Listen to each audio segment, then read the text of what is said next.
Well, we're really excited to play Alabama and get back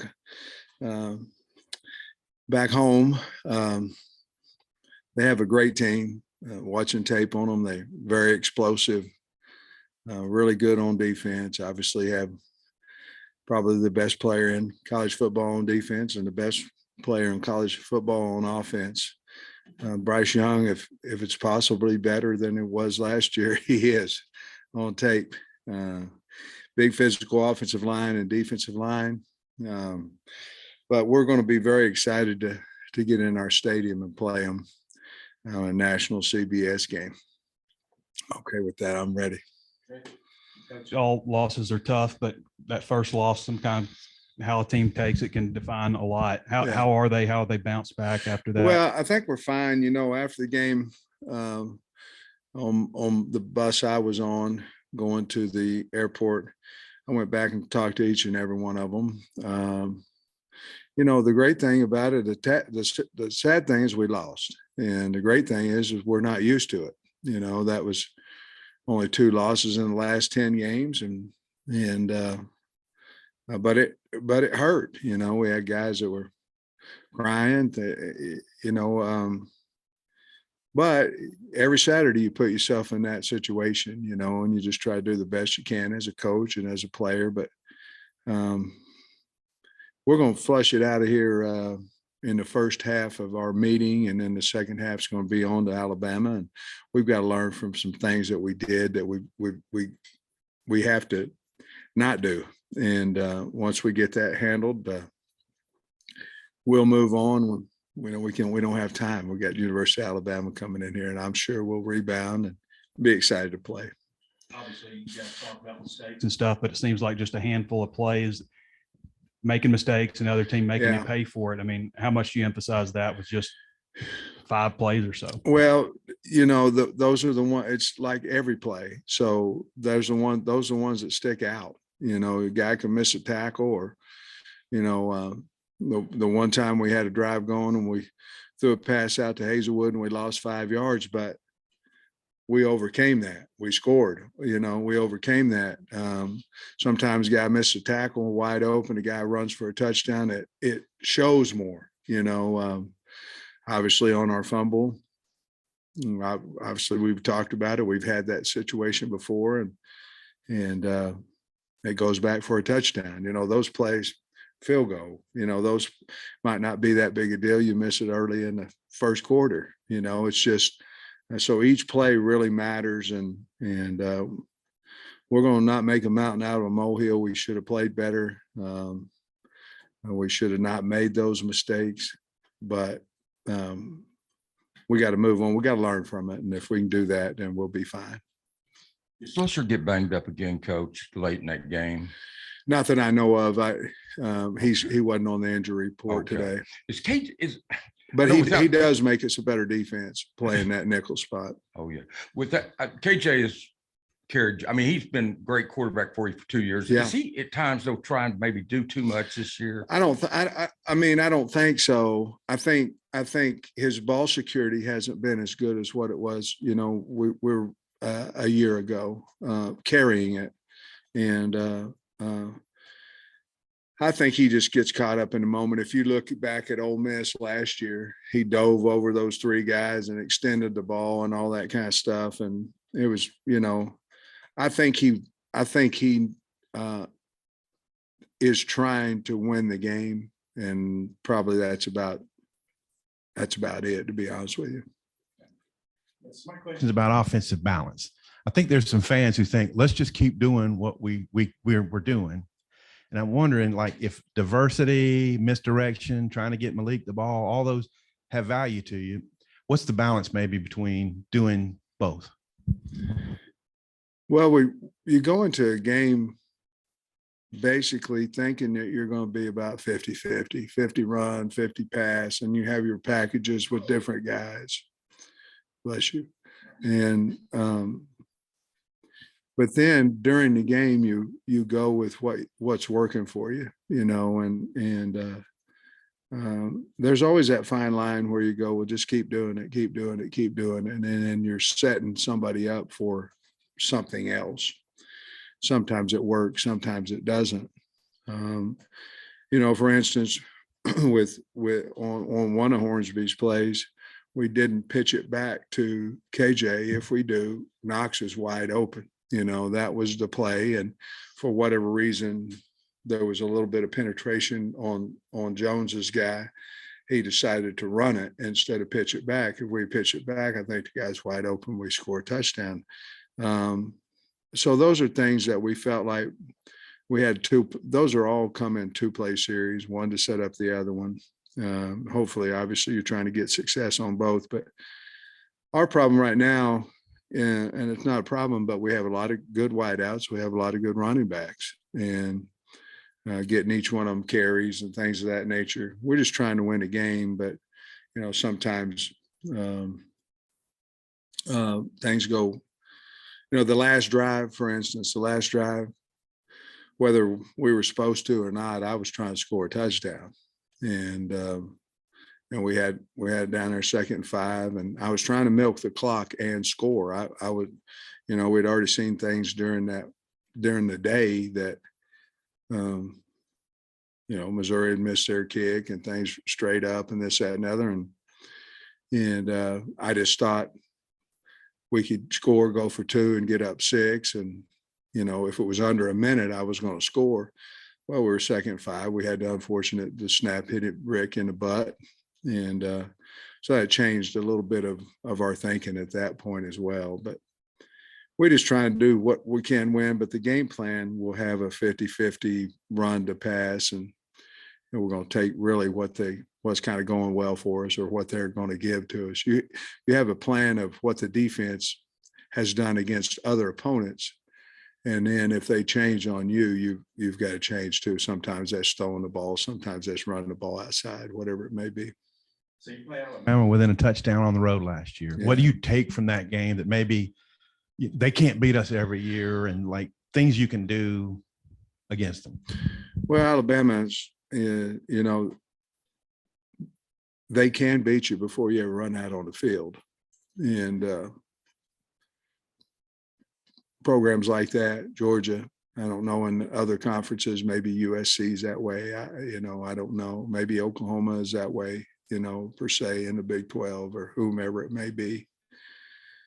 But I think what happens when you play somebody close and you start having some belief that, we got a pretty good team. We can go out and not make mistakes, play well, play hard, get some turnovers, things of that nature, and you have a chance to win the game. And certainly that's where we're at now with our football team. We've talked a lot about, the one big fumble, but the defense also hasn't forced any turnovers in the last 2 games. So how important is it to solve that? And how do you actually go about doing that? We'll work on it every day. I mean, you're right. We haven't got any turnovers, not many all year. And we're very aware of it. We do strip tackling, and we have ball security where one side's holding on, the other one's trying to get it out. But for whatever reason, we just haven't got them out of there. Part of that is we have to get better at tackling,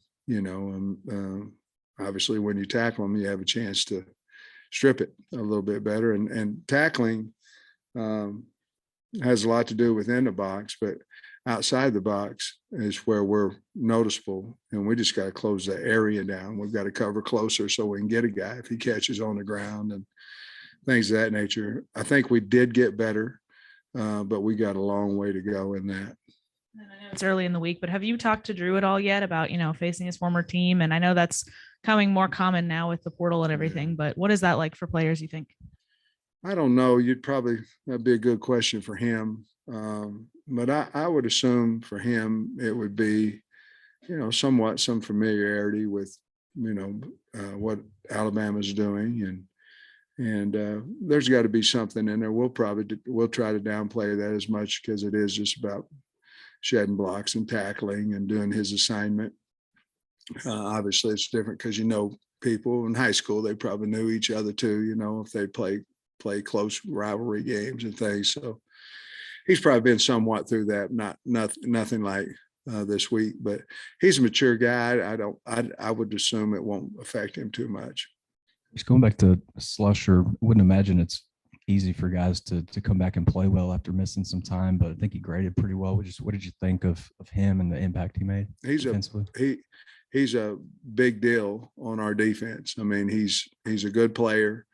That nickel spot in our defense is probably, you get outside the core, it's probably the most important position that we have.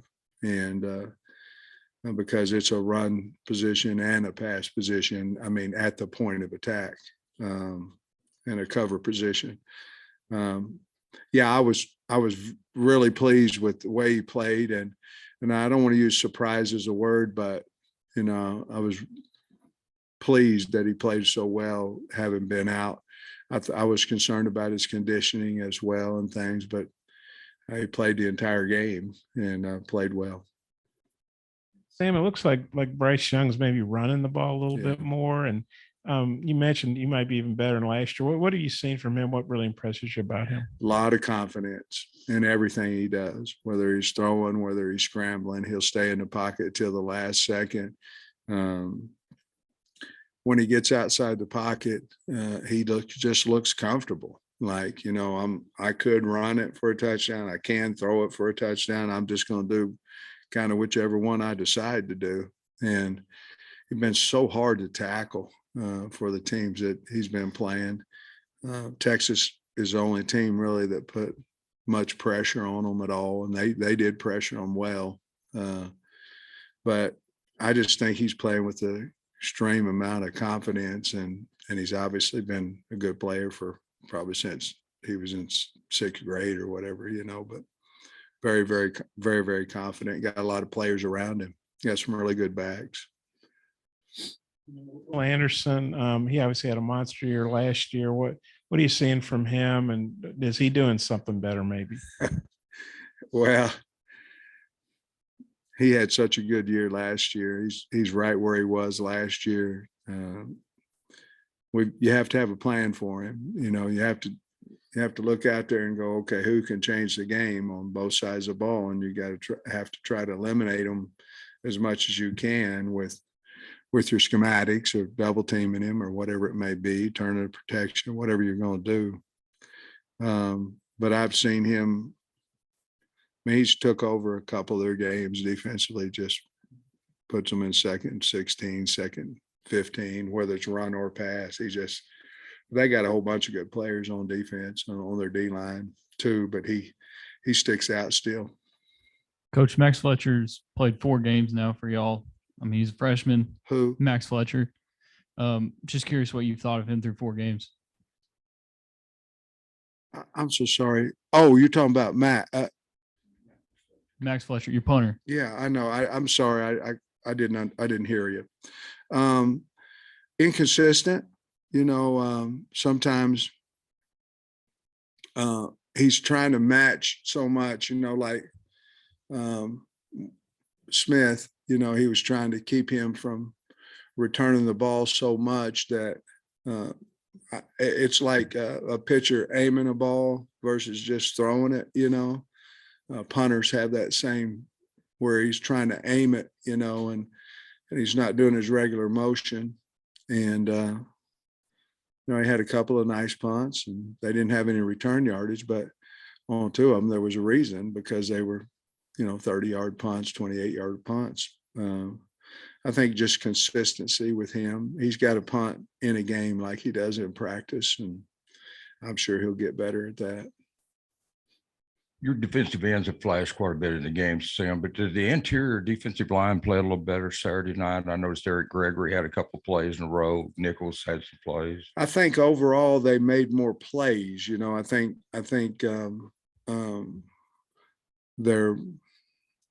their grading points were higher than what they've been consistently. I'd say that was probably maybe their second best game they'd played. But as far as making big plays, they made more negative yardage plays, some sacks in there and things that they're playing hard. They're playing well. I'm happy with those guys and they made some good positive plays. Alabama lost so many skill guys around Young, the speed guys, Mechie and Williams. But I'm wondering, you got Gibbs now. I mean, who are the guys who get the ball? Where are their speed guys now? Okay, well, they got Burton, came in from Georgia, who's a really good player. And then they got Holden, who's a really good player. And then you can go down the line a little bit with Bond and Brooks at wide receiver. They've got a really good tight end. And then you look at their running backs, and because they're so far ahead all the time, they played 5 and sometimes 6, with Sanders and Williams and Miller. And their main 2 obviously is Gibbs, a transfer from Tech, and McClellan. They play those guys about the same amount, or maybe Gibbs a little bit more, but they're big and they're really good players. Gibbs returns kickoffs as well, but a lot of speed. We got a big offensive line, and the Louisville transfer Harold. He hadn't played yet, so I don't know if he'll be coming back. They got 3 wideouts that haven't played yet, so doesn't look like they're missing them too much to me, but we'll see. Sam, what you think of Dominic Johnson's game? Got knocked a little bit of the rust off. Yeah. Maybe what could be the plan with him moving forward? Man, I don't know, Bob. I mean, I thought he had a good game. I think we're looking at it as we probably need to get the ball to Rashad Devinian a little bit more too. AJ's continued to improve. I think he had 9 rushes or something like that, average about 4. Him and Rocket both average around 4 yards a carry. So we have 4 guys back there that can really play. Your change-up guys really are R-Dub and Dominique, because Dominique's a bigger physical guy, and R-Dub's a guy that can do this, so at some point we're going to have to get down to 3. We're not there yet, but I thought Dominique did well in his first time back, ran hard. Nick Saban, maybe 10 years ago, everybody thought, well, he'll probably be retired by now, but he's in his 70s. He doesn't show any signs of slowing down. No. I don't, and I think he tried to hire, after you first got here with Brett, I think he tried to hire you. Yeah. Pretty sure. Just wondering what you remember about that. How well have you gotten to know him? Just what do you think about him? I Seeming as think, good as ever. I mean, I don't know if you're supposed to, and I think he's fantastic. He's been so kind and so good to me. I sat right next to him in the SEC head coaches meetings, and I asked him questions, and he's been kind enough to answer them, and he's treated me outstanding, and I have nothing but wonderful things to say about him. And he's the greatest coach of all time, and in college football, in my opinion. And so, but yeah, I kind of was wondering when he's going to retire too, but I don't know when that's going to come. And the story, I had just been here about 4 or 5 weeks, and I had, talked to my players about loyalty and this, that, and other. And then, I mean, can't be hypocritical. Yeah, my mother told me she didn't raise a son that would do that. So that was the end of that conversation. That's pretty flattering, wasn't it? That he came after you? Yeah, I mean, yes. But I loved it here at the time, when I was assistant coach as well as now, but I'd given Brett my word and had given the kids, I was their coach, and it hadn't been but 5 or 6 weeks. I can't remember. It wasn't very long. And I called my mom. She told me she didn't raise a son that would do that. I said, yes, ma'am. And that was the end of it.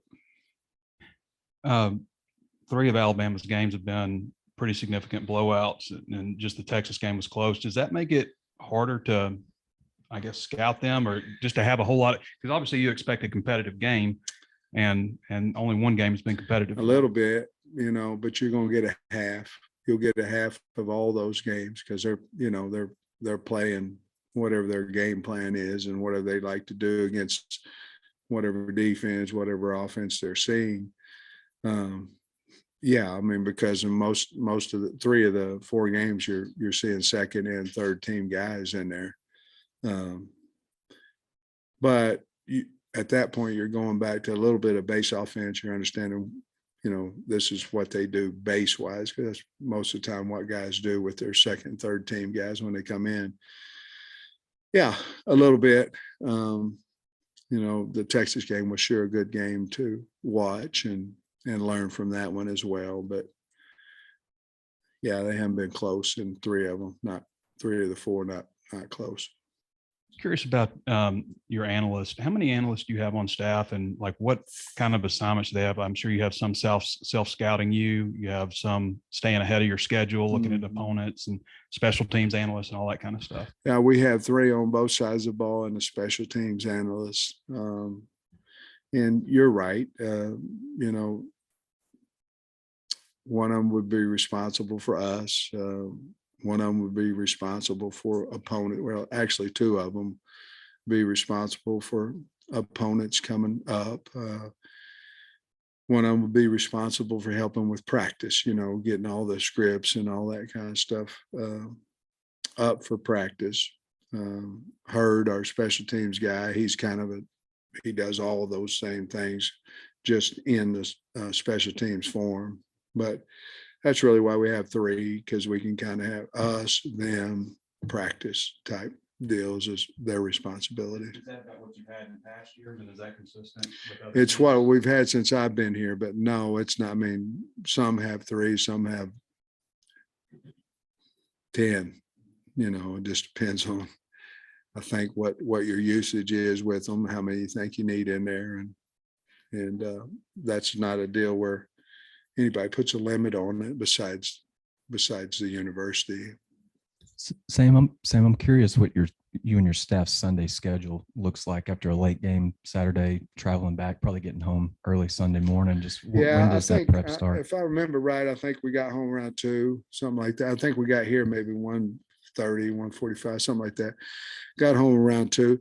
No matter what happens, where you're at, we have to have the film graded, ready to go, and the defense meets with me at 1. So I don't ever watch the tape on the plane. A lot of guys do. I never did as assistant either. A lot of times you'd win, then you'd see 4 or 5 bad plays, and it'd ruin your feeling of victory. And then you'd have coordinator Cheney. He used to bring his laptop back and go, "Can you believe you guys did this?" And I said, "Cheney, I don't watch it, so I can at least enjoy tonight, But I always go in no later than 9 on Sunday morning and try to get my tapes watched by 1:00 for the defense. And I meet with the offense at 2, and I meet with special teams at 3. And then right after that, we have a team meeting. Then we start. When I meet with somebody else, the other group is prepping. And then we have family dinner about 5:30, somewhere around 5:30. And then we work until 10 on our opponents. And then we go home at anywhere around that 10 or a little bit later than that.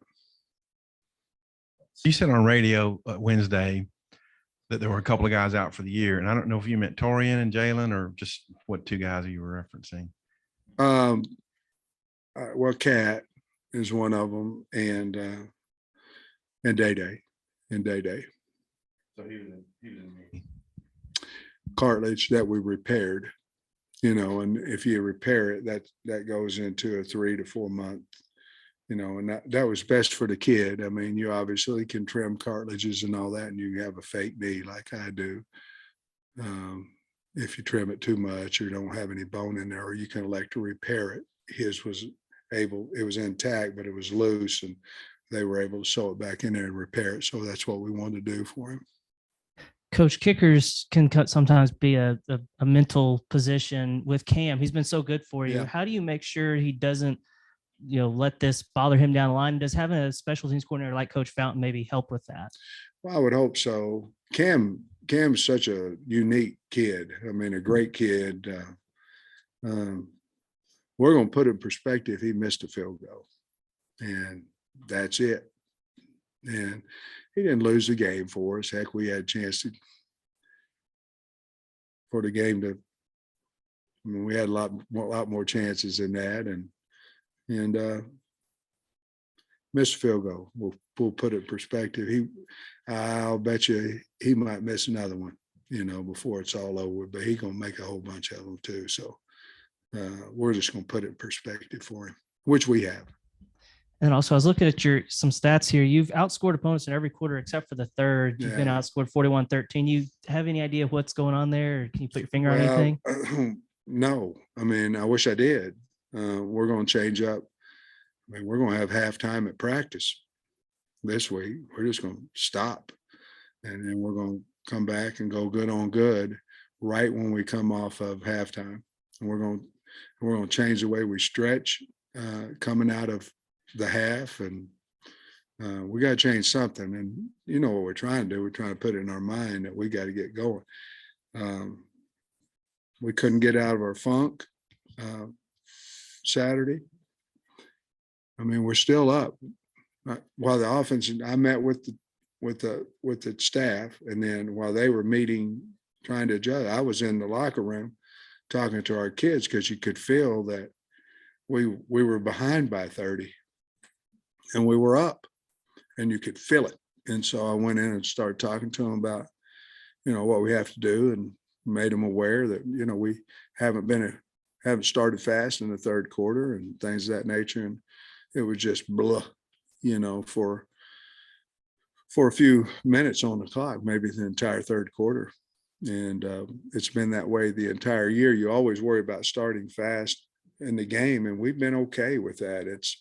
It's the second half where I think every game this year we've been ahead, or we were behind at Missouri State, but we've been worse. They've either been closer to us or we've been worse behind in the third quarter of every game, and we have opportunities to put people away, and just haven't been able to do it. So it's on our mind. We're going to change a few things up at practice to see if we can emphasize a little bit better. Thanks, Coach. Okay, guys.